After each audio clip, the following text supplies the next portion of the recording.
Welcome back to my channel. இன்றைக்கி நம்ம பார்க்க போகிறது வெண்ணிலா கேக். வாங்க வீடியோக்குள்ளே போகலாம். ஒரு பவுல் எடுத்துக்கலாம். அதில் 3 கப் வந்து மைதா மாவு எடுத்துருக்கேன். இதில் வேணுங்கிற அளவு வந்து சுகர் நம்ம ஆட் பண்ணிக்கலாம். ஒரு கப்பு சுகர் வந்து ஆட் பண்ணோம். இப்போ இதில் பேக்கிங் பவுடர் வந்து 1 ஸ்பூன் ஆட் பண்ணிக்கலாம்.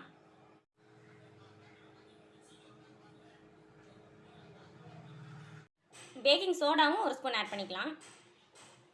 வெண்ணிலா எசன்ஸ் வந்து நான் 1 ஸ்பூன் ஆட் பண்ணிக்கிறேன். கொஞ்சம் அதில் மில்க் ஆட் பண்ணிக்கலாம். எல்லாத்தையுமே மிக்ஸ் பண்ணி விடுங்க.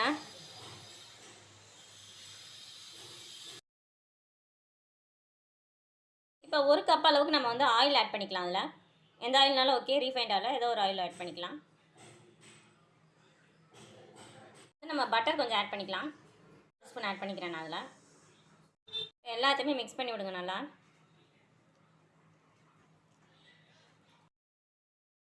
கொஞ்சமாக அதில் வாட்டரும் ஆட் பண்ணிக்கலாம். ஸோ இந்த மாதிரி நல்லா மிக்ஸ் பண்ணி விடுங்க.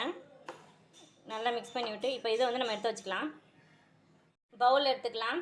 இதில் கொஞ்சமாக வந்து நம்ம ஆயில் ஆட் பண்ணிக்கலாம். இது நல்லா ஸ்ப்ரெட் பண்ணி விடுங்க. இதை வந்து நல்லா இப்படி தடவி விட்டுருங்க ஃபுல்லாக. ஸோ இந்த மாதிரி ஸ்ப்ரெட் பண்ணி விட்ருங்க. அதில் வந்து மைதா ஆட் பண்ணிக்கலாம். இப்படி ஸ்ப்ரெட் பண்ணி விடுங்க நல்லா.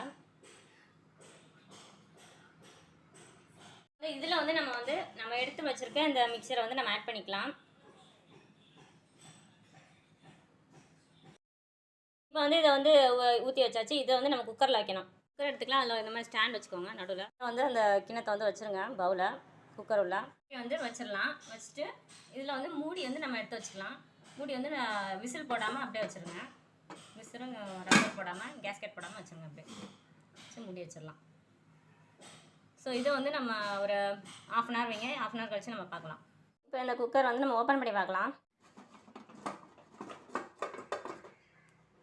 இப்போ வந்து ஓப்பன் பண்ணி பார்த்தாச்சு. இப்போ இதில் வந்து பார்த்திங்கன்னா கேக் நல்லா பார்த்தாலே தெரியுது நல்லா வெந்துருச்சுன்னு. இப்போ வந்து நம்ம இதை ஆஃப் பண்ணிடலாம். ஸோ இந்த மாதிரி வந்து கேக் ரெடி ஆகிடுச்சு. இதை வந்து பார்த்திங்கன்னா நல்லா பார்த்தாலே தெரியும் நல்லா வெந்துருச்சு. இது சாஃப்டாகவும் இருக்குது. நல்லா சாஃப்டாக இருக்குது. கட் பண்ணி நம்ம வந்து டெக்கரேட் பண்ணலாம். மாதிரி டெக்கரேட் பண்ணலாம். கேக் பீஸாக கட் பண்ணியாச்சு. இப்போ இதில் வந்து நம்ம கொஞ்சம் வேணுங்கிற அளவு டெக்கரேஷன் கூட ஆட் பண்ணலாம். நான் வந்து கொஞ்சமாக வந்து இல்லை டியூட்டி ஃப்ரூட்டி வந்து நான் ஆட் பண்ணுறேன். ஸோ இந்த மாதிரி டெக்கரேட் பண்ணி கேக் வந்து சாப்பிட்டுங்க.